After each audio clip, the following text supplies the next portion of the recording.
नेता मस्त बिहारी पस्त। चाणक्य और चंद्रगुप्त भटक रहे सड़कों पर, फैलाए अपनी झोली, असम का चाय बगान या मुंबई की खोली। क्या किसी ने देखा कि पटना से बंबई के लिए वापसी कोई ट्रेन खुली हो?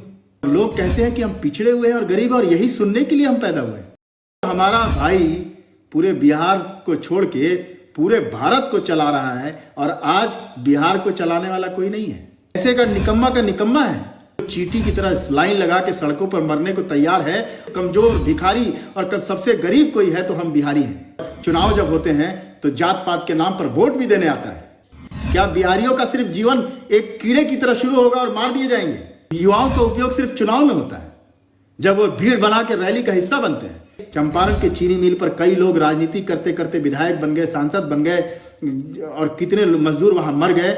आज मुद्दा जरा गंभीर है और आप लोगों से हम कभी आज तक बोले नहीं थे, लेकिन आज आप लोगों से दरख्वास्त करेंगे, आज आप लोगों से गुजारिश करेंगे, आज आप लोगों से स्नेहपूर्वक निवेदन करेंगे कि कम से कम आज का लाइव जरूर शेयर कीजिएगा आप लोग। हम आज तक नहीं किसी को बोले कि लाइव शेयर कीजिए। इसमें जाति धर्म से ऊपर उठकर हम लोग को बिहार के विषय में बात करना है और जो कि बहुत ज़रूरी है। मैं कई सालों से लगा हूँ तो मुझे लगता है कि अब आज नहीं तो कल सफलता मिलेगी और इसमें आप लोगों का सहयोग अनिवार्य है। तो आज तक हमने ये बात नहीं कही थी कि आप शेयर करें, लेकिन आज ज़रूर शेयर करें ताकि तमाम बिहार के जितने भी लोग हैं उन लोगों तक यह लाइव पहुँचे, लोग समझें कि क्या हम लोग कहना चाहते हैं। देखिए, एक छोटी सी कविता आपने देखी होगी, मैंने लिखी थी और वो पोस्ट भी किया था। जय श्री राम। नेता मस्त बिहारी पस्त, चाणक्य और चंद्रगुप्त भटक रहे सड़कों पर, फैलाए अपनी झोली। ध्यान दीजिएगा, चाणक्य, ये बिहार है, यह चाणक्य और चंद्रगुप्त की भूमि है। आज के दौर में चाणक्य और चंद्रगुप्त भटक रहे सड़कों पर, फैलाए अपनी झोली। असम का चाय बगान हो या मुंबई की खोली, कलकत्ता की तंग गली, हरियाणा की कर्कश बोली। आपने देखा होगा हरियाणा में बोली कैसे होती है। नीलाम बिहारी हर मंडी में, चाहे चेन्नई या दिल्ली। प्रणाम भाई, प्रणाम। तो ध्यान दीजिए कि आज के दौर में नेता मस्त बिहारी पस्त, चाणक्य और चंद्रगुप्त भटक रहे सड़कों पर, फैलाए अपनी झोली। असम का चाय बगान या मुंबई की खोली, कलकत्ता की तंग गली, हरियाणा की कर्कश बोली, नीलाम बिहारी हर मंडी में, चाहे चेन्नई या दिल्ली। तो आज का जो मुख्य मुद्दा है वह है बिहार। देखिए, मैं आप लोगों से एक छोटा सा विषय साझा करता हूँ। कोरोना महामारी जब शुरू हुई तो हमारे माननीय प्रधानमंत्री जी ने लॉकडाउन का आह्वान किया। एक बहुत ही उचित कदम था उनका। उस कदम के आधार पर कई लोगों की जानें बच गई। नमस्कार उत्तम जी, नमस्कार। तो माननीय प्रधानमंत्री जी ने कम से कम देश को बचाने के लिए एक आह्वान किया कि लॉकडाउन हो गया, पूरा देश जहां था वहीं स्थिर हो गया। आप उस दौर में देखिए कि जितने भी लोग बिहार से दशकों में पलायन करके गए थे, दशकों में, मेरा कहने का मतलब है कई सालों में धीरे धीरे पलायन जो इनका हुआ था, वो सारे लोग कहीं ना कहीं जिस प्रांत में जहां भी थे वो लोग वहां फंस गए। और उसके बाद त्राहिमाम का दौर आया जिसमें उनको वापसी की दिक्कत हुई, उनको घर अपने बिहार लौटने में जो समस्याओं का सामना करना पड़ा। इसके पीछे कारण जायज हो सकते हैं कि हाँ भाई, चूंकि लॉकडाउन था, देश को बचाना था, ये बिल्कुल उचित है। लेकिन आप सोचिए कि इतने लोग, कई लोग सड़क पे मर गए, कई लोग यात्रा के दौरान, चाहे वो बिहार के भी कुछ लोग थे, झारखंड के भी लोग थे, वो लोग मर गए। उन्होंने सिर्फ अपने घर वापसी के दौरान एक रास्ते को चुना और उनका वो मृत्यु को प्राप्त हो गए। बिहार से बाहर किस लिए गए थे? बिहार से बाहर गए थे रोटी के लिए। और वापस जब लौटने लगे इस आपदा के दौर में, तो आज आप देख लीजिए किसी भी न्यूज़ मैगजीन में सड़क पर किस तरह से लोग, सड़क को उन्होंने पाट दिया है। आज पूरा का पूरा सड़क भरा हुआ है वैसे लोगों से जो बिहार से पलायन करके गए थे। पल्लव भाई खुश रहिए। आप एक बात समझिए कि ट्रेन दिल्ली से बिहार के लिए खुलती है, ट्रेन महाराष्ट्र से बिहार के लिए खुलती है, ट्रेन चेन्नई से बिहार के लिए खुलती है। क्या किसी ने देखा कि पटना से बंबई के लिए वापसी कोई ट्रेन खुली हो? क्या पटना से बंबई के लिए, महाराष्ट्र के लिए कोई ट्रेन खुली जिसमें यहाँ के बिहार प्रांत में रहने वाला कोई गरीब महाराष्ट्र का रहने वाला व्यक्ति वापस महाराष्ट्र गया? क्या कोई ऐसी ट्रेन खुली जो पटना से चेन्नई गई? क्या कोई ऐसी ट्रेन खुली जो पटना से वापस दिल्ली गई और उसमें मजदूर सवार थे? क्या मजदूरों का काफिला पटना से बिहार के अन्य प्रांत हिस्सों से क्या वो वापस दिल्ली, महाराष्ट्र या चेन्नई गया? नहीं गया। सच्चाई ये है कि भीड़, एक बहुत बड़ी भीड़ वापस बिहार आने के लिए तड़प रही थी, लेकिन कोई भी व्यक्ति महाराष्ट्र वापस जाने को नहीं था बिहार से, कोई भी व्यक्ति चेन्नई जाने को नहीं था। इसका मतलब यह है कि भारत के सभी प्रांतों में, भारत के सभी राज्यों में क्या बिहारी ही मजदूर है? क्या बिहारी ही कामगार है? आप इस बात को समझिए कि क्या हम अपने ही देश में बिहार एक ऐसा राज्य है जो सबसे गरीब है और वहां का बिहारी सबसे गरीब है, और लोग कहते हैं कि हम पिछड़े हुए हैं और गरीब हैं और यही सुनने के लिए हम पैदा हुए हैं। क्या नहीं है हमारे पास? हमारे पास गौरवशाली इतिहास है, हमारे पास युवा शक्ति है। आज जो बेंगलोर में कॉल सेंटर चलता था, गुड़गांव में कॉल सेंटर चलता था, वहां के भी लोग वापस लौट आए। आज जो होटल रेस्टोरेंट में लोग काम करते थे वो लोग भी वापस चले आए। आज दिल्ली में जो इतने बिहार और पूर्वांचल के लोग जाके रह रहे थे वो भी वापस चले आए। तो मतलब ये है कि हम सब इसलिए पलायन करके गए थे कि हम लोग दूसरे राज्यों में अपना योगदान दें, अपना भरण पोषण करें और वहां की जीडीपी बढ़ाएं, वहां का कल्याण करें, और जब दुख आपदा का दौर आए तो अपने घर सड़कों पर टकराते हुए, ठक्कर खाते हुए वापस लौट जाएं। तो कोई ट्रेन चलती नहीं है पटना से महाराष्ट्र की ओर, कोई ट्रेन चलती नहीं है बिहार से चेन्नई की ओर, कोई ट्रेन चलती नहीं है बिहार से आसाम की ओर। सारी ट्रेनें सिर्फ बिहार की ओर आती हैं। दिल्ली से बिहार आती हैं, चेन्नई से बिहार आते हैं, आंध्र प्रदेश से बिहार आते हैं, बेंगलोर से बिहार आते हैं। मतलब हमारा मजदूर, हमारा भाई पूरे बिहार को छोड़ के पूरे भारत को चला रहा है, और आज बिहार को चलाने वाला कोई नहीं है। आज इतनी बड़ी भीड़ जिसके अंदर शक्ति है, श्रम शक्ति है, आज वो भीड़ दूसरे राज्यों को चला रही है और अपना राज्य सूखा है, अपना राज्य ऐसे का निकम्मा है। यह बीमारी कई वर्षों पुरानी है, कई दशकों पुरानी है। इसके पहले भी कई राजनेता आए, इसके बाद भी कई राजनेता आएंगे। लेकिन आप सोचिए कि जब से आसाम के चाय बागान से शुरू करिए, वह दौर जब अंग्रेज बिहारियों को ले जाके मॉरिशस, वह दौर जब अंग्रेज बिहारियों को ले जाके अलग अलग प्रांतों में काम करवाते थे, आज भी वो दौर जारी है, सिर्फ रूपरेखा बदल गई है। आज भी बिहारी अपने देश में भिखारी है, आज भी बिहारी अपने देश में भिखारी है। क्यों? मैं आपसे पूछना चाहता हूं, क्यों? ये जो पलायन हुआ वो क्यों हुआ? आज जो ये बिहार की जनता सड़कों पर कोई मरते हुए फोटो छापता है, कोई एक्सीडेंट का फोटो छापता है, ये जो भीड़ चींटी की तरह लाइन लगा के चल रही है, आखिर वो भीड़ कहां से आई? वो हमारे लोग थे। आज कई लोग नाराज होते हैं कि वो आ रहे हैं तो कोरोना फैला रहे हैं, ये कर रहे हैं, वो कर रहे हैं। देखिए, जाति धर्म से ऊपर उठिए, बिहार के विषय में सोचिए। आपको बिहार के विषय में सोचना होगा, और सोचना होगा कि बिहार की श्रम शक्ति दूसरे राज्यों में जाती है। आज इसी शिक्षा को हम इतना कोसते हैं, लेकिन इसी शिक्षा से को छोड़कर जब वो दूसरे राज्यों में जाते हैं तो वही विद्यार्थी इतना अव्वल करते हैं, वही आईएएस बनते हैं, वही आईपीएस बनते हैं। तो उनके अंदर क्षमता है। इस श्रम शक्ति को जो चींटी की तरह लाइन लगा के सड़कों पर मरने को तैयार है और ट्रकों के नीचे आके पीस रही है, उसके अंदर जो क्षमता है उसको हमारे राज्य के मुखिया ने, हमारे राज्य के लोगों ने, हमारे राज्य के शासक ने समझा नहीं आज तक। आज जैसे मुझे बता रहे हैं अजीत उपाध्याय जी की 2013 के बाद से कोई सरकारी नियुक्ति नहीं हुई। आज पूरा का पूरा युवा बेंगलोर, चेन्नई, आज के डेट में पूरा का पूरा युवा गुड़गांव, पंजाब भागता है। आज पंजाब में जो खेती होती है, आपको विश्वास नहीं होगा, पंजाब के लोग इतने खुशहाल हैं। हर घर में आपको गाड़ी मिलेगी, बड़े बड़े कोठे हमारी मिलेंगे, बड़ा मकान मिलेगा। जो वहाँ के पंजाब के लोग हैं आज भी कहते हैं कि अगर बिहार के मजदूर उनके खेत में काम नहीं करें तो आने वाले समय में वो भिखारी हो जाएंगे, उनकी जो कमाई है वो आधी हो जाएगी। अब आप ये बात सोचिए कि आज इसी बिहार का मजदूर श्रम शक्ति दूसरे राज्यों में, चाहे वो पंजाब हो, हरियाणा हो, दिल्ली हो, महाराष्ट्र हो, चेन्नई हो, तमिलनाडु हो, आंध्र प्रदेश हो, हर जगह जीडीपी के बढ़ाने में योगदान करता है। और आज वो चींटी की तरह लाइन लगा के वापस आ रहा है, क्योंकि उन राज्यों को अब उसकी जरूरत नहीं है। आप सोचिए, आज हम और आप घर में बैठे हैं, हालात उनके सोचिए। मैं तो मिडिल क्लास के लिए भी दुखी हूं, जो खुल के सामने किसी से कह भी नहीं सकते कि हमको पैसे की जरूरत है, लेकिन ना कोई रोजगार है, ना कोई नौकरी है, ना कोई युवा शक्ति और युवा श्रम का कोई उपयोग है।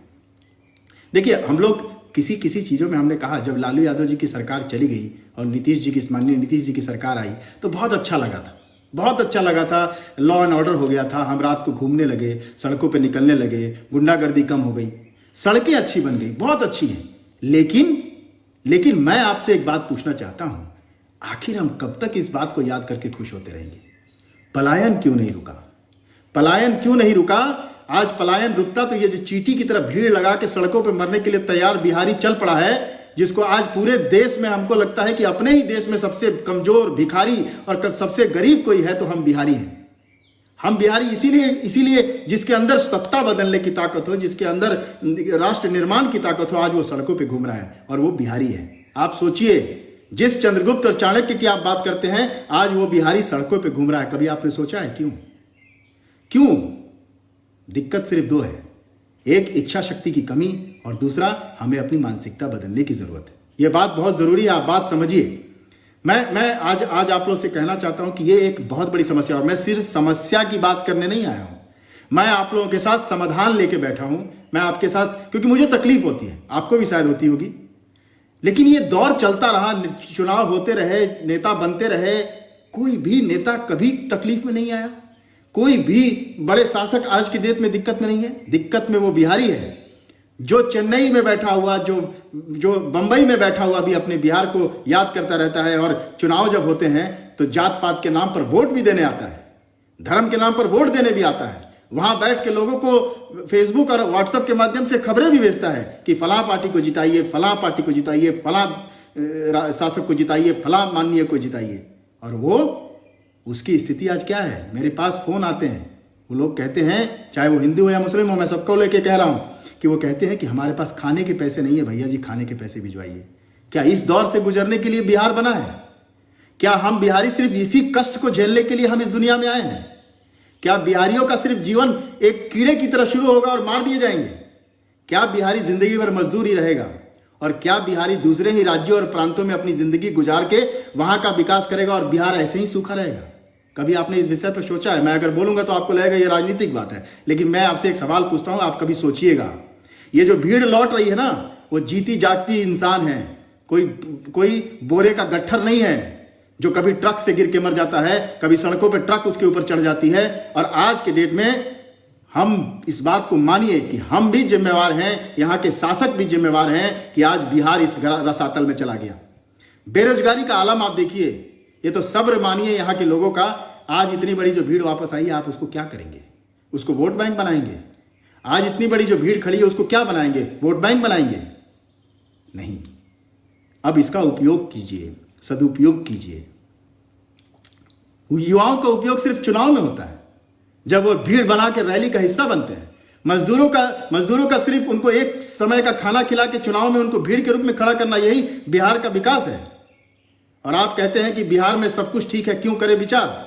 बिल्कुल विचार करना पड़ेगा आपको, बिल्कुल विचार करना पड़ेगा। मैं हिंदू मुस्लिम बहुत हुआ, आप सोचिए कि आज एक हिंदू भी उतना ही सड़क पे मर रहा है, वैसे ही मर रहा है, और एक मुसलमान भी वैसे ही मर रहा है। तो आज दौर है कि बिहार को सशक्त बनाने का, आज दौर है कि बिहार को बड़ा बनाने का। तो ये समस्या है, इसको अपने अंदर झांक के देखिएगा। अगली बार जब चुनाव आए तो वोट देने के पहले इस प्रश्न का उत्तर ढूंढिएगा। जाति के नाम पर वोट मत दीजिएगा, धर्म के नाम पे वोट मत दीजिएगा, बिहार के विकास के नाम पे वोट दीजिए। और विकास का मतलब ये नहीं होता है कि किसी क्वारंटाइन सेंटर में जाके कुछ लोग, कुछ नेतागण क्वारंटाइन सेंटर में जाते हैं और जाके कहते हैं लोगों को कि ताली बजाओ, हमारे नाम का जयकारा करो। इस दौर में भी जयकारे का दौर आपको याद आता है? इस दौर में जब एक अपने घर को चलाने के लिए, अपनी रोजी रोटी कमाने के लिए अपना परिवार छोड़ के, अपने माँ बाप को इस बिहार में तड़पता हुआ छोड़ के, जहां ना स्वास्थ्य की प्रॉपर सुविधा है, ना शिक्षा की प्रॉपर सुविधा है, और वो आदमी यहां से चला गया बंबई, दिल्ली, कलकत्ता, और वहां से कीड़े मकोड़े की तरह वो आदमी वापस अपने गांव आ रहा है। और सड़कों पे आज वीडियो बना के कोई पोस्ट कर रहा है, कोई सड़कों पे कोई फोटो छाप रहा है कि किस हालात से गुजर रहे हैं। तो बिल्कुल कहा लक्की जी ने कि आज गलती बिहारियों की है। आपने कभी पलट के नहीं सोचा। आपके अंदर बर्दाश्त करने की क्षमता इतनी ज्यादा थी कि आप बर्दाश्त करते चले गए और आपके शासक आप पर जुल्म करते चले गए। आपके बर्दाश्त करने की ताकत को मैं धन्यवाद देता हूं कि आप बर्दाश्त करते चले गए और आपके शासक आप पर जुल्म ढाते चले गए। आज किसी भी क्षेत्र में देख लीजिए, इतना बड़ा बिहार राज्य है, बहुत सारी समस्याएं हैं, उसका बहुत सारा कारण होगा, निवारण भी हो सकता है, लेकिन बेरोजगारी का आप क्या करेंगे? इतनी बड़ी भीड़ जो आपके यहां से पलायन कर गई, उसका आप क्या करेंगे? आपने उसके लिए क्या किया? तो ये हमारी समस्या है जिसको हम हर बिहारी को समझना चाहिए और हर बिहारी को इस विषय पर मनन चिंतन करना चाहिए कि इसके पहले देखिए, अकेला प्रधानमंत्री पूरे देश को नहीं संभाल सकते। वो तो जो कर रहे हैं, जितना किया है उन्होंने, धन्य है। लेकिन यहां जो राज्य स्तर पे जो नेता लोग हैं, उनको भी तो काम करना चाहिए। आज चिमकी बुखार पिछले साल शुरू होता है और आज तक उस पर काबू नहीं पाया जाता है। तो आप कहां से रिसर्च करवाते हैं, कुछ रिजल्ट नहीं आता है। आप आंकड़े अजब अजब देते हैं। ऐसे थोड़ी चलता है बिहार, मजाक थोड़ी है बिहार। आपने बिहारियों का मजाक उड़ाया, आपने बिहार का मजाक उड़ाया। अब छोड़िए इस मुद्दे पर, हम लोग आते हैं बात इसकी कि अब रोजगार का सृजन कैसे हो। मुझे क्या लगता है कि अगर बिहार का विकास सचमुच करना है तो हम लोग को औद्योगिक क्रांति लानी होगी, और यह औद्योगिक क्रांति फेसबुक से तो आएगी नहीं। देखिए, एक दौर था कि बिहार में इतने सारे फैक्ट्री थे, बिहार में इतनी सारी चीनी मिलें थी, बिहार में इतने सारे उद्योग थे, बटन उद्योग था, सिल्क उद्योग था, भागलपुर का, बहुत सारे चीज थे बिहार में। आप मोतिहारी का एग्जाम्पल ले तो यहाँ कई उद्योग थे, उसमें चीनी मिल भी एक था और लोगों को उसमें रोजगार मिलता था। 5 से 10 हजार परिवार उसमें काम करते। वैसे ही मोतीपुर में एक चीनी मिल था। तो ये सारी चीजें धीरे धीरे वक्त के साथ बंद होती चली गई और बंद होती चली गई, और इसका परिणाम यह हुआ कि आने वाला जो जनरेशन था वो बेरोजगारी को देखने लगा। माँ बाप भी परेशान थे। बिहार में ऐसे हालात थे कि यहाँ रोज लूटपाट डकैती होती थी और लोग धीरे धीरे यहाँ से पलायन करने लगे, क्योंकि यहाँ पर कोई ऑल्टरनेटिव व्यवस्था नहीं थी नौकरी करने की। तो सरकार को किसने चुना है? आप कहते हैं कि सरकार दोषी है, तो सरकार कोई आसमान से टपकती नहीं है। सरकार को चुनने वाले आप और हम हैं। हमारे जनप्रतिनिधि को हम लोगों ने वोट दिया है, हमने उनको चुना है, तो हमको ये बात कहने का अधिकार ही नहीं है कि सरकार की गलती है। आपको अपनी सोच बदलनी होगी, आपको सोच बदलना होगा, अपना तरीका बदलना होगा, बिहार के लिए सोचना होगा। आज मैं बाहर चला जाऊंगा, उसके बाद मैं बिहार को सोचना छोड़ दूं तो यह पाप का एक कर्म है मेरे लिए। तो आपको बिहार को सोचना होगा। अब मैं आपसे एक बात बताता हूं, हम लोगों ने एक प्लान बनाया है। प्लान ये बनाया है कि देखिए, अभी प्रधानमंत्री जी ने आत्मनिर्भर भारत की बात की और इसके लिए बहुत बड़ा प्लान, उन्होंने बहुत बड़ी राशि भी आवंटित की। सब लोग उसको कई बार फेसबुक पर आप देख भी रहे थे। 20 लाख करोड़ की बात हो रही थी। लेकिन क्या है कि अब वो राशि जो है सरकार लेके आएगी और हम लोगों को धीरे धीरे उसका लाभ होगा। यह मैं पूरा, इसके लिए मैं आशान्वित हूँ, इसमें कोई प्रश्न ही नहीं है। लेकिन नागरिक होने के नाते हम सबका भी एक कर्तव्य है कि हम थोड़े जागरूक बने और हम लोग रोजगार के प्रति सोचें। तो हम लोगों ने एक प्लान बनाया है। प्लान ये है कि जितने भी लोग वापस आए हैं बिहार, वो उसमें से कुछ इंजीनियर होंगे, कुछ टेक्नीशियन होंगे, कोई कारपेंटर होगा, कोई ड्राइवर होगा, कोई छोटा सा दुकान चलाता होगा। हर व्यक्ति अलग अलग वर्ग से आता है। हर व्यक्ति अलग अलग वर्ग से आता है। अब वो व्यक्ति यहां जब कुछ दिन बैठेगा, पहले वो व्यक्ति जब यहां बैठेगा बिना पैसे के, बिना नौकरी के, 3 महीने से तो उनको कोई पैसे मिले नहीं है। तो जब वो व्यक्ति यहां बैठेगा तो उसको आने वाले समय में हम लोग कोई काम मुहैया कराएं। कैसे मुहैया कराएं? तो हमारा ये प्लान है, 90 दिनों का प्लान है। सरकार के साथ साथ सरकार के समानांतर एक रेखा खींचनी होगी, जो सरकार को सहयोग भी करे और जनता को भी सहयोग करे। तो हम लोग एक समानांतर रेखा खींचने की कोशिश कर रहे हैं। हम लोगों का एक प्लान है कि मुझे क्या लगता है कि 4 आदमी, 100 आदमी, 20 आदमी को नौकरी देने से यहाँ काम चलने वाला है नहीं। बिहार के प्रत्येक प्रांत में, जैसे पहले मैंने भी कहा था अखिल भारतीय विद्यार्थी परिषद के जब पेज से मैं लाइव आया था, तो मैंने आप लोगों से कहा था कि हम लोग को बिहार के प्रत्येक प्रांत में, प्रत्येक जिले में एक स्टार्टअप कैंप लगाना है। दूसरा, हम लोगों ने तय किया है कि ब्रावो सिक्योरिटी के नाम से एक संस्था हम लोग स्थापित करें, जिसमें सिक्योरिटी सर्विसेज के लिए लोग अपना आवेदन दे सकते हैं। उसके बाद हम लोगों ने तय किया है कि जितने छोटे छोटे उद्योग हैं, जैसे अभी भारत सरकार ने मास्क और पीपीई किट पर एक्सपोर्ट अलाउ कर दिया, मतलब आप निर्यात कर सकते हैं। तो मुझे लगता है कि छोटे छोटे अगर यूनिट, जैसे मेरी इच्छा है कि मैं बिहार में कुछ मास्क और पीपीई किट बनाने का एक छोटा सा उद्योग लगाऊं, जो 40% प्रोडक्शन है वो बिहार में खर्च हो और बाकी 60% हम लोग दूसरे देश में भेज दें। तो हम लोग का आमदनी भी होगी और लोग भी इससे जुड़ेंगे। मत्स्य पालन, कृषि से आधारित क्षेत्र जिसमें सरकार भी अपना योगदान दे रही है, उसके तरफ भी लोगों को जोड़ना है। लेकिन ये सब करने के लिए रोजगार के बहुत सारे साधन हैं। आप यहाँ पर जरी का प्लांट डाल सकते हैं, आप यहाँ पर सिल्क उद्योग की बात कर सकते हैं, आप यहाँ छोटे छोटे टेक्सटाइल की बात कर सकते हैं, बहुत सारा चीज़ कर सकते हैं हम लोग। लेकिन ये सब कुछ करने के लिए एक मंच तैयार करना होगा। तो हम लोग ने तय किया है कि आज से ठीक 30 दिन के बाद, आज जो तारीख है, आज से ठीक 30 दिन के बाद हम लोग एक ऐप लॉन्च करेंगे और उस ऐप के माध्यम से जितने भी लोग बेरोजगार हैं या जितने भी लोग पलायन करके वापस बिहार आए हैं, वो निशुल्क, बिना किसी लौ लपट के, किसी के चक्कर में मत पड़िएगा, किसी के झांसे में मत आइएगा, निशुल्क आप उस ऐप पर अपना रजिस्ट्रेशन कराइए। और उस ऐप पर रजिस्ट्रेशन करवाने के बाद आपको आपके गुणवत्ता के हिसाब से रोजगार मुहैया कराने के लिए हमारी टीम मेहनत करेगी। और हमारा प्लान यह है कि उस रजिस्ट्रेशन कंप्लीट होने के 60 दिन के अंदर हम लोग धीरे धीरे लोगों को रोजगार देना शुरू कर दें। तो मतलब आपका भी जिम्मेवारी है, जो लोग ब्रावो फाउंडेशन से जुड़े हुए हैं उनसे भी ये मेरा अनुरोध है कि आप लोग कृपया करके मेरा ये आप लोग से अनुरोध है, कृपया करके आने वाले समय में अपने गांव के जिले में जो भी बिहार में, पूरे बिहार की मैं बात कर रहा हूं, तो 15 जून को हम लोग एक ऐप लॉन्च करेंगे। उस ऐप को आप फ्री निशुल्क डाउनलोड कर सकते हैं अपने मोबाइल पर, या अगर कोई व्यक्ति चाहे तो ब्रावो फाउंडेशन के ऑफिस में आकर, या हमारा जो भी ऑफिस होगा उसकी जानकारी आपको कल परसों से मिलने लगेगी। और हम लोग उसमें आप अपना रजिस्ट्रेशन कर सकते हैं। आप अगर कारपेंटर हैं तो भी रजिस्ट्रेशन कर सकते हैं, ड्राइवर हैं तो भी रजिस्ट्रेशन कर सकते हैं, अगर आप कोई टेक्नीशियन है तो भी, आप प्लम्बर हैं तो भी रजिस्ट्रेशन कर सकते हैं। अब इस तरह से जितने भी लोग वापस बिहार आए हैं वो उस प्लेटफॉर्म पर रजिस्ट्रेशन करेंगे और उनको जॉब मुहैया कराने का जो प्रयास है वो हम लोग करेंगे, वो प्रयास हम लोग करेंगे और उनको धीरे धीरे जितना जॉब उपलब्ध हो पाएगा वो करेंगे। मैं यहाँ पर बिहार में एक उद्योग लगा रहा था दवाइयों की, वो उद्योग का जो काम है वो थोड़ा रुका हुआ है। अब मैंने अपना मन बना लिया है, जो मैं आपको बता रहा हूँ। मैं वहां पर छोटे छोटे 3-4 ऐसे काम शुरू कर दूंगा जिससे आने वाले 90 दिनों के अंदर आपको रोजगार मिल जाए। और आप में से ज्यादा लोग, चाहे वो पुरुष हो या महिलाएं हो, जैसे मास्क बनाने का काम है, पीपीई किट बनाने का काम है, तो क्यों पंजाब में लोग बनाएंगे, क्यों महाराष्ट्र में लोग बनाएंगे, क्यों बाकी राज्यों में बनाएंगे? हम लोग अपने राज्य में स्थापित करेंगे। हम लोग चंपारण में से शुरू करेंगे। चंपारण हर क्रांति का एक बिगुल फूकने वाला जिला रहा है। हम लोग चंपारण से शुरू करेंगे। हम लोग छोटे छोटे उद्योग लगाएंगे, चाहे वो मास्क बनाने का हो, चाहे पीपीई किट बनाने का हो, चाहे कृषि से संबंधित, जैसे आपने देखा होगा मेंथा ऑयल की बात हो रही थी, उससे रिलेटेड कोई रोजगार हो, हम लोग इसको सृजित करेंगे। आप लोगों से इतना ही दरख्वास्त है कि जब यह ऐप लॉन्च हो, जब यह मंच लॉन्च हो, तो आप लोग अपने आसपास जो भी गरीब मजदूर किसान हैं जो वापस आ गया है अपनी नौकरी छोड़ के, उसका रजिस्ट्रेशन जरूर करवाएं। यह आप लोग की जिम्मेदारी है। जो युवा अब दूसरे क्षेत्र में आते हैं, अब युवाओं के साथ क्या है कि युवा जो है, अब पहली बात खत्म हो गई। पहली बात ये हो गई कि जितने भी लोग कामगार वापस बिहार लौटे हैं उन लोगों को आपको ब्रावो फाउंडेशन के लोगों को या स्वयं आप वह ऐप डाउनलोड करेंगे, फ्री में ऐप होगा, आपको सूचना दी जाएगी और उस ऐप के माध्यम से आप अपना रजिस्ट्रेशन करवाएंगे अपने कुशलता के आधार पे।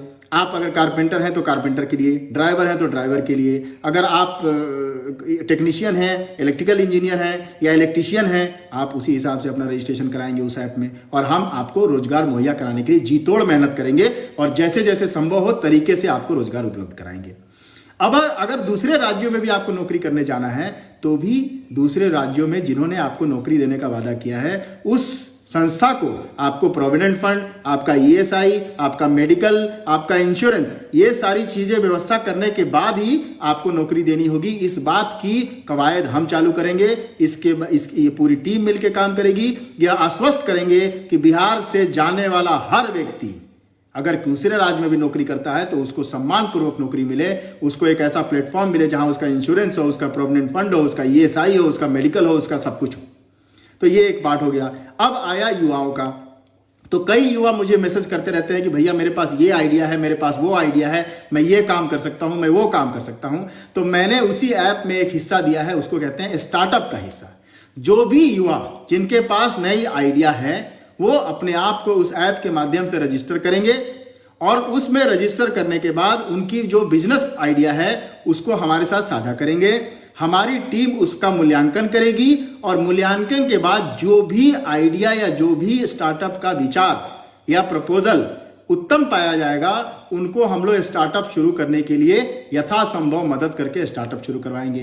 तो युवाओं का हिस्सा हो गया। तो पहला हो गया कामगारों का जो बिहार लौट आए हैं, दूसरा हो गया युवाओं का जिनके अंदर स्टार्टअप में काम करने की है। फूड प्रोसेसिंग, बिल्कुल राम भजन जी कह रहे हैं कि फूड प्रोसेसिंग, तो मैं उस पर आ रहा था। जैसे यहाँ लीची की हम पैकिंग शुरू कर सकते हैं, यहाँ पे मखाने की बात हो रही थी, यहाँ पे मशरूम की खेती करके उसकी पैकेजिंग कर सकते हैं। तो ये सारे चीज़ों के लिए हम लोग को एकजुट होना पड़ेगा भाई। जॉब तो परमानेंट, मैं भी परमानेंट नहीं हूं शोभा जी, मेरे को भी नहीं मालूम कि मैं कितने दिन हूं और कितने दिन नहीं हूं, लेकिन जितने दिन हूं उतना दिन तो करूंगा ही प्रयास। अब आप नौकरी छोड़ के भाग जाए तो इसमें मेरा क्या दोष है। तो खैर छोड़िए, मुद्दे से नहीं भटकते हैं। तो ये हो गया स्टार्टअप का बात। दूसरा हो गया कि हम लोग कॉटेज इंडस्ट्री पे बात करें, जैसे साबुन बनाने का, परफ्यूम की बॉटल्स बनाने का, इस तरह के छोटे छोटे उद्योग जो है वो ब्लॉक स्तर पे हम शुरू कर सकते हैं। 10-10 लोगों का समूह बना के, कि 10 लोगों का हम लोगों ने समूह बनाया और उनको हमने कहा कि चलिए अब आप जूट के बैग की सिलाई करिए। आज के डेट में पूरा डिमांड है कई देशों में या कई इंडिया में। लेकिन हमारा जो काम है वो है कि आपको जो स्टार्टअप करने वाले हैं, जो कामगार हैं, जो छोटे उद्योग में लड़के काम करके प्रोडक्ट बनाएंगे, जो उत्पाद करेंगे, उस उत्पाद को मार्केट तक पहुंचाना हमारी जिम्मेवारी है और इसके बदले उनको रोजगार मिलता रहेगा। उसी तरह से हम लोगों ने गौशाला का कार्यक्रम शुरू किया था। तो गौशाला के ऊपर भी हम लोग उसके जो खाद है, गोबर है, उससे जैविक खेती कर सकते हैं, ऑर्गेनिक खेती कर सकते हैं। उसमें उगने वाला जो क्रिक्यूमिन है, जो क्रिक्यूमिन बात करते हैं हल्दी की, अगर मशरूम और हल्दी की खेती की जाए ऑर्गेनिक तरीके से, तो मशरूम और हल्दी की खेती में सबसे बड़ी बात है कि क्रिक्यूमिन जो है इंडिया से बाहर एक्सपोर्ट होता है, वो क्रिक्यूमा लॉन्गा से निकलता है और उससे हम लोग हल्दी से इसको उपार्जन कर सकते हैं। तो हम लोग इसको आगे कर सकते हैं। तो हमारे कहने का मतलब यह है कि हम लोग एक प्लेटफॉर्म तैयार कर रहे हैं, लेकिन अब उससे जुड़ना और उस प्लेटफॉर्म का लाभ उठाना आपकी जिम्मेवारी है। मैं तो अब घर घर पहुंच नहीं सकता हूं इस लॉकडाउन के दौर में। तो मैं आपसे इतना ही अनुरोध करूंगा कि आप लोग अपने आसपास के, नहीं आप बार्बर हो, आप किसी भी काम में हो, आप बार्बर हैं, आप गार्डनर हैं, आप नर्सरी का काम करते हैं, आप कुछ भी करते हैं, आप उस ऐप में सुविधा होगी कि आप अपने आप को जोड़ें। खादी का जो कपड़े बनते हैं, जो खादी के छोटे छोटे जूट बैग्स बनते हैं, उस पर हम लोग काम कर सकते हैं। मशरूम पे काम कर सकते हैं और हम लोग करेंगे, सकते नहीं है, इसको करना है, इसको करना है। ग्रेन थ्रेशर का मैन्युफैक्चरिंग का काम कर सकते हैं। छोटे छोटे काम करने होंगे। दूसरा क्या है कि इन सब चीजों से छोटे छोटे रोजगार तो सृजित हो जाएंगे, छोटे छोटे रोजगार सृजित हो जाएंगे। बच्चे, युवा, जो आज की भीड़ जो खाली बैठी है, जो खाली भीड़ जो है इधर उधर दंगा फसाद करेगी, गाली गलौज करेगी, लूटपाट करेगी, उस भीड़ को काम मिल जाएगा। उसके बाद हम लोग का विचार है कि ब्रावो सिक्योरिटी सर्विसेज हम लोग लॉन्च करें। पूरे बिहार में जो भी लोग सिक्योरिटी मैन बनना चाहते हैं, जो सिक्योरिटी स्टाफ बनना चाहते हैं, वो भी हमारे ऐप से जुड़ेंगे और उसमें रजिस्टर करेंगे और हम उनको सिक्योरिटी मैन का, जो आप कहते हैं कि हम इसको क्या बोलेंगे आप, जो सिक्योरिटी सर्विसेज है वो देंगे। तो उसमें जितने भी लोग हैं जिनके पास गनर है, विदाउट गन वाले हैं, पेट्रोल पंप के सिक्योरिटी स्टाफ हैं, एयरपोर्ट पे काम करने वाले सिक्योरिटी स्टाफ है, इन सब के लिए हम लोग एक प्लेटफॉर्म बनाएंगे जहां लोग अपना रजिस्ट्रेशन करेंगे। और ब्रावो सिक्योरिटी जो कंपनी है, जिस तरह से आपने देखा होगा SIS करके सिक्योरिटी की कंपनी है, मैन पावर की कंपनी है, वैसे ही हम लोग ये काम करेंगे। दूसरा है आपका मत्स्य पालन। इसके लिए सरकार बहुत बड़ा कार्यक्रम शुरू करने जा रही है, तो उसका लाभ उठाइए और हम कोशिश करेंगे कि हम लोग उस प्लेटफॉर्म से उसको जोड़ें और आप लोग उस पर काम कर सके। आप लोगों का सुझाव भी हम लोग चाहेंगे, हम लोग मांगेंगे आप लोगों से सुझाव, आप लोग सुझाव साझा कीजिएगा। तो ये एक हो गया जिससे कि त्वरित 3 महीने के अंदर हम लोग कुछ ना कुछ रोजगार पैदा कर सकते हैं और युवाओं के अंदर एक कॉन्फिडेंस आएगा कि युवा एक सशक्त बनने की ओर, सशक्त बिहार, सशक्त युवा बनने की ओर अग्रसर हो जाएंगे। लेकिन अब एक बड़े उद्योग की जरूरत है, औद्योगिक क्रांति की जरूरत है, जिसमें 10,000, 15,000, 20,000 लोगों को रोजगार मिले। अब उसके लिए समस्या यह है कि आपने देखा होगा मोतिहारी में भी चीनी मिल था, एक जमाने में बेतिया में स्टील प्लांट था, एक जमाने में मोतीपुर में भी चीनी मिल था, एक जमाने में बहुत सारे जगहों पर बिहार में छोटे छोटे उद्योग थे। आज देखिए कि बिहार में पत्थर की कमी नहीं है, लेकिन हमारे यहाँ एक भी सीमेंट का प्लांट नहीं है। हमारे एक मित्र हैं विवेकानंद जी, वो बता रहे थे एक भी सीमेंट का प्लांट नहीं है। तो क्यों ना सरकार इस पर, या तो सरकार स्वयं आगे बढ़े, चूंकि ऑलरेडी केंद्र सरकार ने पैसा दिया है कि आप अब किसी तरह से उद्योग डेवलप करिए, रोजगार क्रिएट करिए, या फिर पब्लिक प्राइवेट पार्टनरशिप के लिए निविदा टेंडर निकाली जाए कि भाई पब्लिक इन्वेस्टर भी बिहार आए, आपको बिहार बुलाना पड़ेगा लोगों को, और आए और सीमेंट की यहाँ फैक्ट्री डाले। एक सीमेंट की फैक्ट्री अगर बन जाती है तो आप समझिए कम से कम 10,000 लोगों को रोजगार मिल जाता है। तो सीमेंट की फैक्ट्री की तरफ ध्यान देना चाहिए। उसी प्रकार हर जिले के जितने लोग हैं वो अपने जनप्रतिनिधि से ये मांग करें कि भैया हमारे यहाँ जो बंद चीनी मिल है उनको चालू किया जाए, या नए चीनी मिल जो है उसको चालू किया जाए। मसाला उत्पाद की तरफ आप जा सकते हैं, ये भी एक राय था। तो अब ये सब हमें करना होगा, जा सकते हैं नहीं, हमें खुद ही करना होगा। ये सब लिखने के पहले आप लोग भी सोचिए ये करना होगा। अब एक बड़ा विषय ये है कि अब चंपारण से, चूंकि मैं चंपारण का हूं तो मैं चंपारण से इसकी शुरुआत करना चाहूंगा। तो चंपारण से अगर शुरुआत की जाए तो देखिए, चंपारण में मुझे लगता है कि एक जमाना था जब चंपारण का चीनी मिल चलता था, तो कम से कम चंपारण के चीनी मिल की वजह से 10,000 परिवार मोतिहारी या उसके आसपास के जो थे वो लोग शानदार तरीके से अपना जीवन यापन करते थे। अगर सबको याद होगा तो देखा होगा, कई नेता विधायक बन गए, चाहे वो त्रिवेणी तिवारी जी से शुरू करें, वहां से लेकर ये चीनी मिल का आंदोलन होता रहा और कई नेता विधायक बन गए और कई विधायक जो है सांसद बन गए, और सब लोग आए और गए। कुछ आंदोलन हुआ, कुछ लोग वहां शहीद भी हुए, चीनी मिल में काम करने वाले कामगारों की मृत्यु भी हुई, लेकिन चीनी मिल चालू नहीं हुआ। हर चुनाव में यह मुद्दा रहा कि चंपारण में चीनी मिल चालू होगा, लेकिन कभी वो चीनी मिल चालू नहीं हुआ। हमारे माननीय प्रधानमंत्री भी यहाँ हैं, उन्होंने इस बात को कहा, लेकिन ये चालू नहीं हुआ। तो हमारे कहने का मतलब है कि आखिर ऐसी क्या वजह है कि हमारे यहाँ जो हमारी विरासत, हमारे इतिहास में इतना बड़ा उद्योग था मोतिहारी में, जैसे कि सिद्धवलिया का चीनी मिल है, बगहा का चीनी मिल है, वैसे ही मोतिहारी का एक जमाने में चीनी मिल होता था, और वो चीनी मिल आज बिल्कुल बंद हो गया।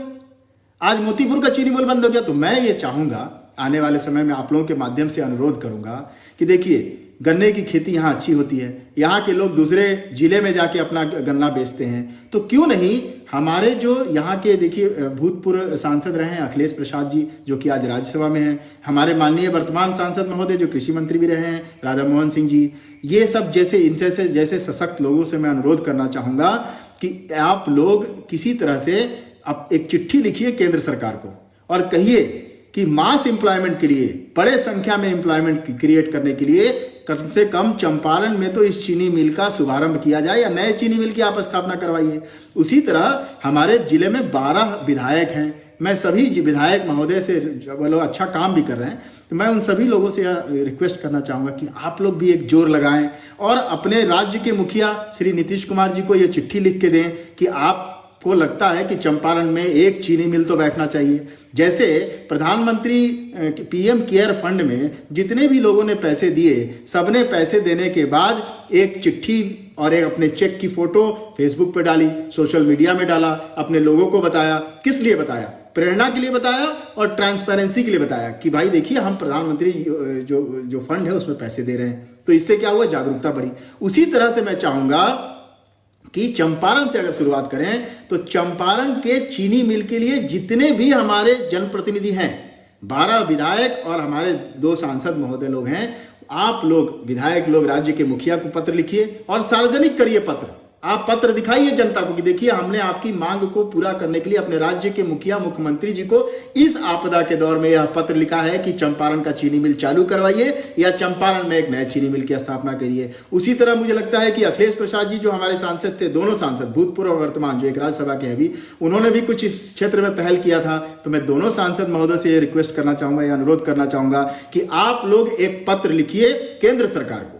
दोनों राज्यसभा से जो सांसद है वो भी, जो वर्तमान सांसद महोदय हैं वो भी, आप लोग, चकिया में भी चीनी मिल था शायद कोई, तो आप लोग एक पत्र लिखिए और मांग करिए कि मास एम्प्लॉयमेंट अगर चंपारण और बिहार में करना है तो कम से कम बंद पड़ी चीनी मिलों को चालू किया जाए। और उसके लिए सरकार चाहे तो पब्लिक प्राइवेट पार्टनरशिप के मॉडल पर काम कर सकती है। या तो आप इनवाइट करें, निविदा टेंडर बुलाएं कि भाई चीनी मिल की स्थापना बिहार में करनी है, सरकार भी सहयोग देगी, राज्य सरकार, चूंकि राज्य सरकार को फंडिंग मिल रही है केंद्र सरकार से, और प्राइवेट पार्टी जो भी इंटरेस्टेड लोग हैं वो लोग आए बिहार और एज ए इन्वेस्टर, निवेशक के रूप में चीनी मिल के निर्माण में निवेश करें। क्योंकि देखिए, यहाँ फूड प्रोसेसिंग, चीनी मिल जैसे चीजें ही चलेगी। जैसे एक दूध उत्पादन का हमारे यहाँ शुरू किया गया था हमारे माननीय कृषि मंत्री के द्वारा, पूर्व कृषि मंत्री के द्वारा, तो देखिए उससे कम से कम दूध का जो कलेक्शन है वो सारे क्षेत्रों में होने लगा। उसमें मुझे लगता है सचिंदर जी का भी बहुत बड़ा योगदान है उसके बनाने में। तो कम से कम एक दूध उत्पादन केंद्र बना तो उससे सारे क्षेत्र का विकास हुआ। वैसे ही अगर सभी 12 विधायक एक पत्र लिखें और सार्वजनिक करें, पत्र छुपा छुपी नहीं, आप सार्वजनिक करिए, जनता के सामने पत्र लिख के सामने करिए कि भाई साहब राज्य के विकास में चंपारण का भी योगदान है और चंपारण के विकास के लिए यहाँ पे एक चीनी मिल की स्थापना की जाए। हम सभी विधायक अपने जनप्रतिनिधि होने का धर्म निभाते हुए, अपनी जनता का मांग मानते हुए हम चाहते हैं कि राज्य सरकार इसकी स्थापना करे या जो बंद चीनी मिल है उसको दोबारा चालू करवाए। उसी तरह हमारे माननीय सांसद महोदय जो लोग हैं वो लोग भी अपने चिट्ठी लिखें, वो भी पत्र को लिखें और पत्र को सार्वजनिक करें। आप चिट्ठी लिखिए और सार्वजनिक कीजिए कि भाई केंद्रीय मंत्रिमंडल से मांग कीजिए, केंद्र सरकार से मांग कीजिए कि चंपारण के सर्वांगीण विकास के लिए जरूरी है कि बड़ी संख्या में यहाँ उद्योग लगे और उसमें चंपारण में एक चीनी मिल का भी, या तो जो वर्तमान बंद पड़ी चीनी मिल है उसके साथ पब्लिक प्राइवेट पार्टनरशिप में काम हो या नए चीनी मिल का हम लोग शिलान्यास करें और नए चीनी मिल की स्थापना हो। और उसमें मुझे लगता है अगर आप पब्लिक टेंडर निकालेंगे तो लोग बाहर से भी आएंगे। तो मुझे लगता है कि यह एक विषय बड़ा ज्वलंत है जिस पर मैं चाहूंगा कि जितने भी लोग हैं वो अपने अपने क्षेत्र के विधायक जी से या अपने हमारे चंपारण के सांसद महोदय से इस बात पर बात करें और उनसे रिक्वेस्ट करें कि बड़े स्तर पर चीनी मिल को चालू करने के लिए एक मुहिम चलाइए। कई लोगों का पैसा फंसा हुआ है चीनी मिल में, इस चीनी मिल में कई लोगों को बहुत सारी समस्याएं हुई इसकी वजह से, कई लोगों की जानें चली गई। अब हमारा ये कर्तव्य बनता है कि हम लोग कम से कम बिहार को इस दशा में, कोरोना के बाद कम से कम बिहार को सशक्त बिहार बनाएं और इसमें हमारे माननीय सांसद और जनप्रतिनिधि लोगों का पूरा सहयोग मिले, ऐसी मेरी इच्छा है। और मुझे आशा है, मुझे पूरा आशा है कि आने वाले समय में प्रत्येक विधायक जो हमारे जिले से हैं, कम से कम शुरुआत अगर चंपारण से हुई है, स्वतंत्रता की लड़ाई की शुरुआत अगर चंपारण से हो सकती है तो क्यों नहीं इस बात के लिए हम लोग आगे आ सकते हैं। तो इस बार चंपारण ही बिहार में अग्रणी बने और चंपारण के जो 12 हमारे विधायक हैं वो कम से कम राज्य के मुखिया को पत्र लिखें और पत्र को सार्वजनिक करें। उसी प्रकार से जो हमारे सांसद महोदय हैं वो केंद्र सरकार को पत्र लिखें, चीनी मिल को या तो स्थापित करने के लिए नया, चाहे तो पब्लिक प्राइवेट मॉडल में या सरकारी चीनी मिल की स्थापना हो, और आप कम से कम जो पुराने चीनी मिल बंद पड़े हैं उनमें जो पैसे लोगों के फंसे हुए हैं वो सब निकलवाइए। और इस समय मौका है, इस समय केंद्र सरकार इतना बड़ा मुहिम चला रही है कि रोजगार कैसे स्थापित किया जाए। केंद्र सरकार लोगों को जोड़ने का प्रयास कर रही है, केंद्र सरकार आपको अनुदान दे रही है, इतनी बड़ी राशि दे रही है, तो क्यों नहीं हम लोग इसका सदुपयोग करें। हमारे सांसद महोदय हम लोग के साथ खड़े हों, हमारे विधायक गण जो है वो हमारे साथ खड़े हों और चंपारण से इस औद्योगिक क्रांति की बिगुल फूकी जाए। उसी के साथ आप देखिए चंपारण में असीम संभावनाएं हैं। आप देखिए हमारा जो चंपारण में जो मोती झील है, अगर उसको हम लोग सुंदर बना दें, अगर हम लोग आने वाले समय में उसको पर्यटन के हिसाब से सुंदर बना दें तो भी हम लोगों को कुछ ना कुछ रेवेन्यू की प्राप्ति हो सकती है, उसमें कई लोगों का योगदान हो सकता है। तो हमको लगता है कि आने वाले समय में हम सभी लोगों को अपने जो भी माननीय लोग हैं उनसे अनुरोध करना चाहिए कि आप बिहार की जो विकास है, औद्योगिक क्रांति का बिगुल चंपारण से फूंकिए और जो बंद चीनी मिल है उसको चालू करवाइए, उसमें फंसे फैसे लोगों को वापस दिलवाइए और साथ के साथ अगर वो संभव नहीं है तो पब्लिक प्राइवेट मॉडल पर सरकार और प्राइवेट पार्टी के ज्वाइंट वेंचर में चीनी मिल के स्थापना के लिए निविदा लाइए। तो मुझे लगता है कि अब देखिए बहुत महत्वपूर्ण 3 विषय पे हम लोगों ने बात किया। पहला विषय था कि बिहार के लोगों में बहुत पलायन है, इसको रोकना है तो बिहार में रोजगार का सृजन करना होगा, ठीक है। दूसरा हम लोगों ने कहा कि हम लोग आने वाले समय में स्टार्टअप्स के ऊपर काम करेंगे, आने वाले समय में मत्स्य पालन हो, आने वाले समय में छोटे छोटे कुटीर उद्योग हो, चाहे ब्रावो सिक्योरिटी सर्विसेज की बात हो, मैन पावर सर्विसेज की बात हो, चाहे वो आपका इस तरह के सारे क्षेत्रों में मास्क बनाने की बात हो, पीपीई किट बिहार में बनाने की बात हो, और इसके अलावा जरी उद्योग हो, कई चीज़ों पर हम लोग काम कर सकते हैं, स्टार्टअप्स हम लोग लगा सकते हैं।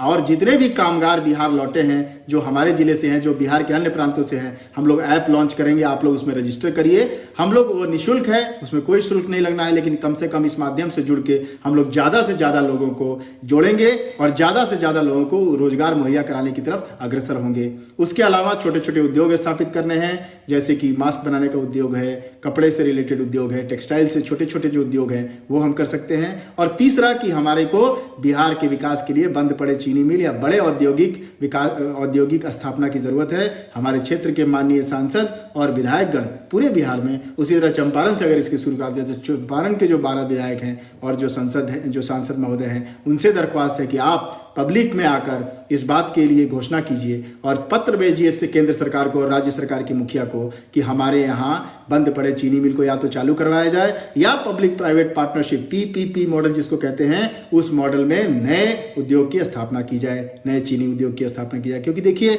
आज दूध उद्योग एक चालू हो गया है हमारे पिपरा कोठी के पास, तो उसमें कुछ लोग काम कर रहे हैं। पूरे उस जिले उस एरिया के उस ब्लॉक लेवल के जितने भी दूध वाले लोग हैं उनको काम मिल रहा है। तो वैसे ही अगर एक चीनी मिल हमारा जो बंद पड़ा है वो चालू हो जाए या नए चीनी मिल की PPP मॉडल पर स्थापना हो जाए तो कम से कम 10 से 15 हजार लोग इससे अपना रोजगार डायरेक्ट पा सकेंगे। और इसी प्रकार अन्य जिलों में भी इस काम को किया जा सकता है। टेक्सटाइल गारमेंट की बात है, जो चीज आज सूरत इसकी वजह से इतना मशहूर है, जो कि बांग्लादेश से कपड़े जाते हैं सूरत और वहां टेक्सटाइल गारमेंट की काम होता है, क्यों नहीं हम लोग बिहार में छोटे छोटे टेक्सटाइल गारमेंट का एक समूह बना के हम लोग काम कर सकते हैं। तो मेरा है बटन उद्योग। देखिए लीची और बटन, लीची का हम लोग पैकेजिंग काम कर सकते हैं।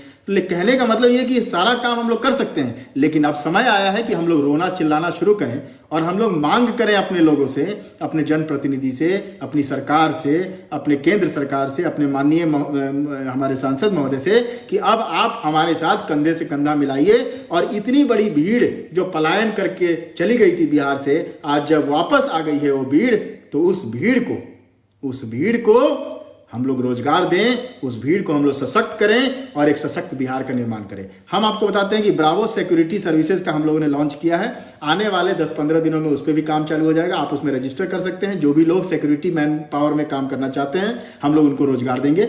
इसके अलावा जो छोटे छोटे बच्चे स्टार्टअप्स पे काम करना चाहते हैं वो हमसे जुड़े, हम उनको स्टार्टअप्स में मदद करेंगे। मैं बिहार की बात कर रहा हूँ। उसी तरह से हम जिले से शुरू करेंगे, मोतिहारी से। उसी तरह से आप अगर छोटे छोटे मास्क बनाने की फैक्ट्री हो, बटन उद्योग हो, इस तरह के उद्योगों को बढ़ाया दिया जाए। कुटीर उद्योग, गृह उद्योग, इन सब चीज़ों को हम लोग बढ़ाएं। चाहे वो साबुन का निर्माण हो, चाहे वो आपके हल्दी की खेती हो, चाहे मशरूम की खेती हो, चाहे मेंथा की खेती हो, जैसे दीपक जी बहुत अच्छा काम करते हैं खजुरिया के। तो मुझे लगता है कि हम लोग सशक्त बिहार का निर्माण कर पाएंगे 3-4 सालों के दिनों में। लेकिन मेरा युवाओं से विशेष अनुरोध है कि अब आप अपनी ऊर्जा का इस्तेमाल सिर्फ पार्टी पॉलिटिक्स में मत कीजिए, बिहार के निर्माण में कीजिए। आखिर ये सब कुछ हम लोग किस लिए करते हैं? आखिर ये सब हम लोग कुछ लिए करते हैं? आप सैनिटरी नैपकिन बनाने का प्लांट हम लोग यहाँ डाल सकते हैं। सैनिटरी नैपकिन आप समझ रहे होंगे, सैनिटरी नैपकिन अगर हम लोग यहाँ बना के बेचे तो कितनी महिलाओं को उसका लाभ होगा। हम लोग छोटा सा उद्योग डाल सकते हैं। लेकिन अब यह सिर्फ करना नहीं होगा, इसको धरातल पे लाना होगा। इसीलिए मैं आपके बीच आया हूँ। आज से 30 दिन के बाद हमारा ऐप लॉन्च होगा।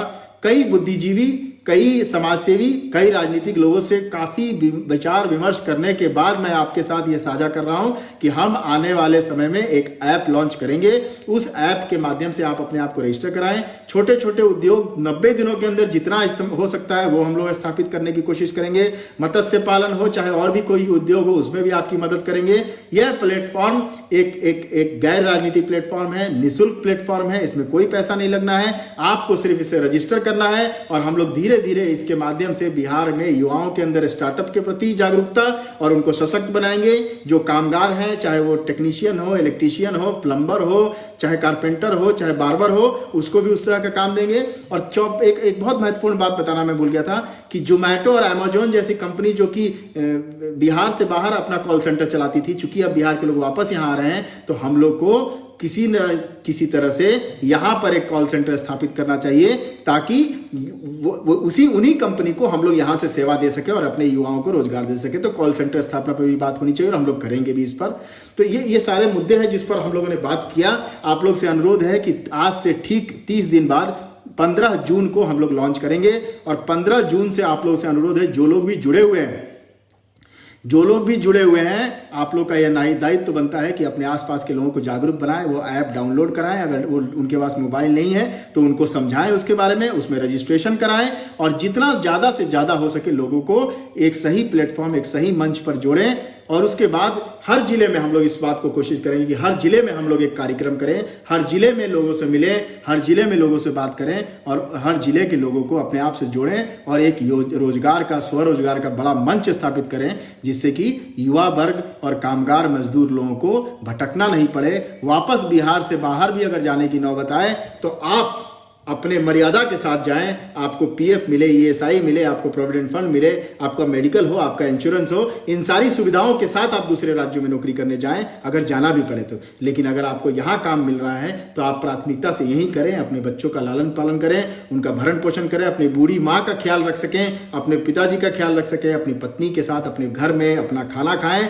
और अपने इज्जत के साथ रहें। ये जो दर दर भटक रहे हैं आप चींटी की तरह सड़कों पे, वो नहीं हो। जो युवा बुजुर्ग जो आज का जो पीढ़ी है वो सड़कों पे नहीं भटके बिहार के लोग, ऐसी हम लोग कोशिश करते हैं। ये एक शुरुआत है, हो सकता है आप लोगों को बड़ा मजाक लगे, हास्यास्पद लगे, लेकिन मैं आपको वादा करता हूं कि मैं आपको वादा करता हूं कि आने वाले समय में मैं अपनी पूरी ताकत लगा दूंगा।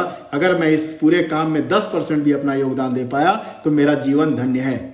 मुझे इससे ज़्यादा और आप लोगों से कुछ नहीं कहना है और ना ही मैं इससे ज़्यादा कुछ और करने की मेरी अभी कोई इच्छा है। मेरी भी जो फैक्ट्री मैं दवा की बना रहा था उसमें मुश्किल से 100 लोगों को काम मिलता, मैं उसको भी चाहूँगा कि नई रूपरेखा देकर उसको नए चीज़ में बनाऊँ, चाहे वो मास्क हो जाए, चाहे पीपीई किट हो जाए, चाहे हमारा ही जो किट लॉन्च हुआ है इंडिया में जो फ्रांस से आता है, क्योंकि फ्रांस में कामगार की जो कीमत होती है वो बहुत ज़्यादा होती है, उनकी नौकरी उनको जो सैलरी होती है वो बहुत ज़्यादा होती है भारत के मुकाबले। तो हम लोग अपने लोगों को एम्प्लॉय करें और उसका पैकेजिंग हम भारत में करें, बिहार में करें, पटना में करें, ताकि हमारे अपने लोग उससे जुड़ सके। तो हम लोग आज से 30 दिन बाद ऐप लॉन्च करेंगे और आज से 90 दिन के अंदर रोजगार का कार्यक्रम शुरू कर देंगे। आप लोग हमसे जुड़िए, आप लोग इसमें सहयोग दीजिए और आप लोग इस चीज़ को आगे बढ़ाइए। आईटी सेक्टर के लोग इसी तरह से जुड़ेंगे ना, जब आप कॉल सेंटर यहाँ चलेगा या हम लोग कुछ हमारे डिमांड होगी, वेबसाइट बनेगा, तब तो चीज़ें ज़रूरत पड़ेगी। मेडिकल में भी आईटी का बहुत बड़ा योगदान है। तो देखिए, और मैं आपसे अंतिम में यही कहना चाहूँगा, हमारे माननीय विधायक, आप लोग सभी 12 विधायक कम से कम चंपारण के चीनी मिल को दोबारा चालू करने या नए चीनी मिल की स्थापना के लिए एक पत्र लिख कर अपने मुख्यमंत्री को अवगत कराएं।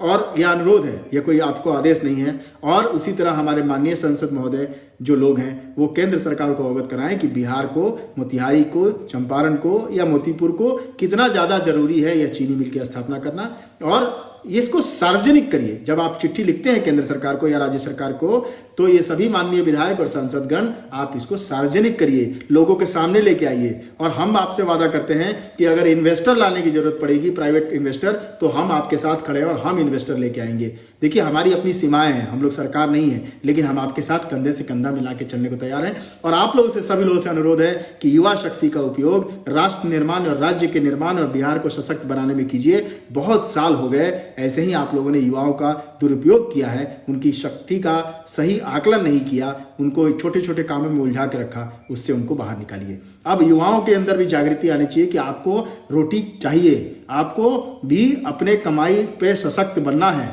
आपको भी, आप कितनी भी राजनीति कर लें, आप सुबह से शाम, मैं संघ का व्यक्ति हूं, लेकिन मैं क्या सिखाया है संघ ने कि आप कर्म करते रहिए, आप कर्म करते रहिए।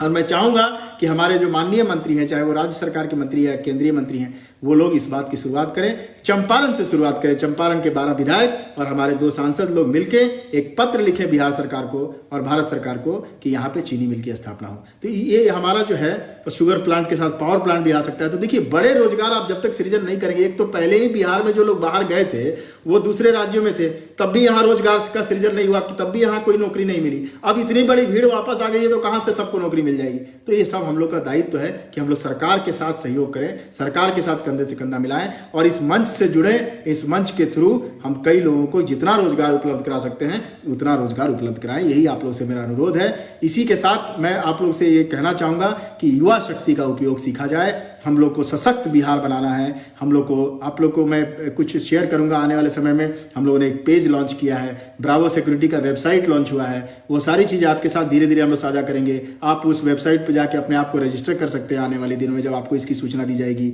तो आप अपने आप को रजिस्टर भी करिए। आप अपने आप को अपने स्किल के हिसाब से, स्किल इंडिया का कार्यक्रम इतना बड़ा है, माननीय प्रधानमंत्री जी ने शुरू किया। हम लोगों को इस ब्रिज को जोड़ना है, प्रत्येक युवा को स्किल इंडिया से जोड़ना है। हमारे सांसद महोदय का ये दायित्व है, हमारे विधायक का ये दायित्व है कि स्किल इंडिया में लोगों को जोड़े। हमारे बिजनेसमैन का भी दायित्व है कि हम उनके साथ कंधे से कंधा मिला के राज्य के निर्माण और उत्थान के लिए काम कर सकें।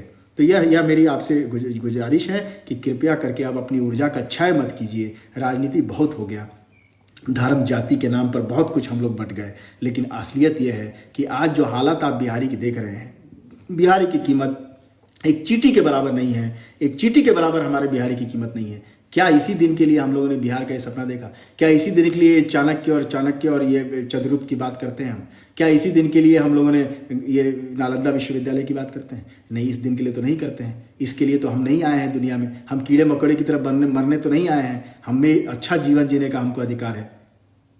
तो आप लोगों ने जैसे पैसा दिया प्रधानमंत्री कोष में और सार्वजनिक किया, तो इससे सही मैसेज गया लोगों में, वैसे ही मैं चाहूँगा सभी विधायक और हमारे माननीय सांसद महोदय चिट्ठी लिखें, सार्वजनिक करिए कि ये चिट्ठी चली गई है चंपारण के मांग के लिए। अन्य जिलों के जो सांसद महोदय हैं वो भी ऐसा करें और इस तरह से हम एक सशक्त बिहार के निर्माण के लिए शुरुआत करेंगे। यह आपको करना पड़ेगा। जो जनप्रतिनिधि हैं उनसे हमारे जो युवा हैं, जो हमारे जो कामगार हैं, जो मजदूर हैं, उनको मांग करनी पड़ेगी। और मैंने देखा है कई मजदूर इतना डरे हुए से दिख रहे थे, इतना सहमे हुए से दिख रहे थे पदाधिकारियों से या नेताओं से, जैसे कि वो बकरी हैं और उनका बलि होने वाला है बकरीद के दिन। तो देखिए, वो आप भी इंसान हैं, आपका भी सम्मान है, आप लोगों को डरने की जरूरत नहीं है। जो कामगार हैं, हम लोग आपके साथ खड़े हैं और जो हो सकता है, देखिए हम कोई जादू की छड़ी तो नहीं है, लेकिन जो हो सकता है, यह एक औद्योगिक क्रांति का बिगुल हम लोग चंपारण से फूकेंगे, जो पूरे बिहार में फैलेगा और पूरे बिहार के कामगारों को जोड़ेंगे, पूरे बिहार के लोगों को जोड़ेंगे और पूरे बिहार के युवाओं को स्टार्टअप के से जोड़ेंगे। जो हमसे बन पड़ेगा, अगर हम जैसा 25 आदमी 100 आदमी भी हो जाए पूरे बिहार में, तो मुझे लगता है कि वो दिन दूर नहीं कि बिहार जो है अपनी पुरानी गौरव गाथा को वापस पालेगा। और देखिए, वर्तमान सरकार में एक समस्या तो है, आप मानिए नहीं मानिए, लोग कहते हैं कि क्यों करें, विचार ठीक है तो हैं फलां कुमार, लेकिन देखिए ठीक नहीं है, ये सब ठीक नहीं है। जो हो रहा है वो बिल्कुल ठीक नहीं है। मैं बड़ा बेबाक बोलता हूँ, हो सकता है कुछ लोगों को इसका खराब लगे, नुकसान भी हो सकता है मुझे, लेकिन मैं अपनी बात कहना नहीं छोड़ूंगा। चंपारण का चीनी मिल बनना चाहिए। चंपारण के चीनी मिल पर कई लोग राजनीति करते करते विधायक बन गए, सांसद बन गए और कितने मजदूर वहां मर गए, लेकिन मुझे लगता है कि एक ईमानदारी पूर्वक एक सच्ची प्रयास होनी चाहिए कि चंपारण में जो चंपारण का धरोहर था उसको फिर से वापस शुरू किया जाए, जो बिहार का धरोहर है उसको फिर से वापस शुरू किया जाए। तो मैं इसी के साथ आप लोगों से विदा चाहता हूं। आप लोगों को जल्दी ही, मुझे लगता है कल परसों से इसकी सूचना मिलेगी। मैं पेज का लिंक शेयर कर दूंगा, आप लोगों के साथ वेबसाइट का लिंक शेयर कर दूंगा। हमारा ऐप जब लॉन्च होगा तो मैं चाहूँगा हमारे सभी बिहार के भाई बंधु उस ऐप को डाउनलोड करें, अपने आप को रजिस्टर करें। उस ऐप में बहुत तरह की सुविधाएं हैं। आप अपना रक्तचाप जांच कर सकते हैं, अपना हृदय गति भी जांच कर सकते हैं, आप अपना रजिस्ट्रेशन भी कर सकते हैं, आप अपने मित्रों का रजिस्ट्रेशन कर सकते हैं, स्टार्टअप के बारे में हमसे साझा कर सकते हैं। तो एक प्लेटफॉर्म चाहिए, एक मंच चाहिए जिस पर हम लोग सब मिलकर एक तरह से बात कर सकें। बहुत तरह संभावनाएं हैं, एक एक करके उठाना है। एक एक ईंट जोड़ के घर बनाएंगे और एक एक कामगार को जोड़ के बिहार बनाएंगे। इसी स्लोगन के साथ आप लोग से विदा चाहता हूं। जय हिंद, जय चंपारण, जय बिहार। और एक बार फिर से हम लोग आपको एक बात बता दें कि अपने तरफ से जो भी मेरे से संभव हो रहा है मैं कर रहा हूं। इसका कोई राजनीतिक विश्लेषण मत कीजिए। मैं चंपारण का हूं, मैंने अपने आप को स्थापित किया है। तो आज अगर इस कोरोना के दौर में अपने चंपारण वासियों के लिए 1% मदद मैं कर रहा हूं, तो इसको आप राजनीतिक दृष्टिकोण से इसका आकलन मत कीजिएगा। मैं यथावत आप लोगों के साथ विनती पूर्वक ये कह रहा हूँ कि इस काम में भी आप लोग मेरा सहयोग कीजिए। रोजगार और औद्योगिक क्रांति में हम लोग इसकी शुरुआत करें। कोई ना कोई तो शुरुआत करता, तो क्यों नहीं हम ही युवा मिलकर इसका शुरुआत करें, मेरे भाई बंधु मिलकर शुरुआत करें।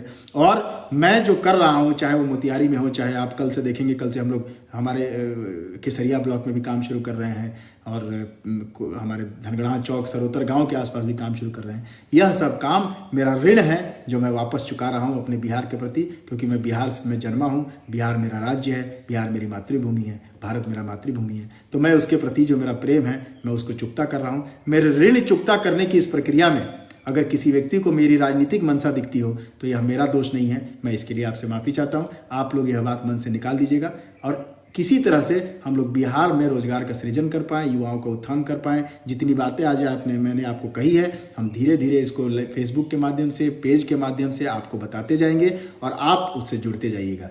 जय बिहार, जय हिंद, जय चंपारण। जो लोग लेट से जुड़े हैं उन सभी को भी मेरा प्रणाम। आप लोगों ने मेरा बहुत सहयोग किया है। मैंने जो आप लोगों से मांगा आप लोगों ने दिया है। एक छोटा सा सहयोग और कर दीजिए, मेरे साथ कंधे से कंधा मिलाइए और चंपारण को एक बार अग्रणी बनाइए औद्योगिक क्रांति लाने में बिहार में, और चंपारण के युवाओं को सशक्त बनाने में, बिहार के युवाओं को सशक्त बनाने में। एक बार फिर से दोहराना चाहूँगा कि सिक्योरिटी सर्विसेज हम लोग बिहार में अपनी चालू करेंगे। सही कामगारों के लिए रजिस्ट्रेशन चालू करेंगे, उनके लिए कोशिश करेंगे कि रोजगार मुहैया कराएं। और छोटे छोटे उद्योग लगाने की कोशिश करेंगे। बड़े उद्योग के लिए हम चाहेंगे कि हमारे माननीय सांसद महोदय और हमारे जो विधायक महोदय हैं वो सब सार्वजनिक रूप से चिट्ठी लिखें राज्य सरकार और केंद्र सरकार को, और जो भी मोतिहारी का चीनी मिल है उसको पुनः स्थापित करने के लिए अपनी तरफ से पुरजोर कोशिश करें। अगर उनको प्राइवेट इन्वेस्टर चाहिए तो हम खड़े हैं, ये हमारा वचन है, और हम लोग एक बार फिर से 10-15 हज़ार लोगों को नौकरी देके खुशहाल चंपारण और खुशहाल बिहार का निर्माण कर सकें। बहुत बहुत धन्यवाद, नमस्कार। कोई गलती हो, कोई त्रुटि हो तो मुझे क्षमा कीजिएगा। जय हिंद।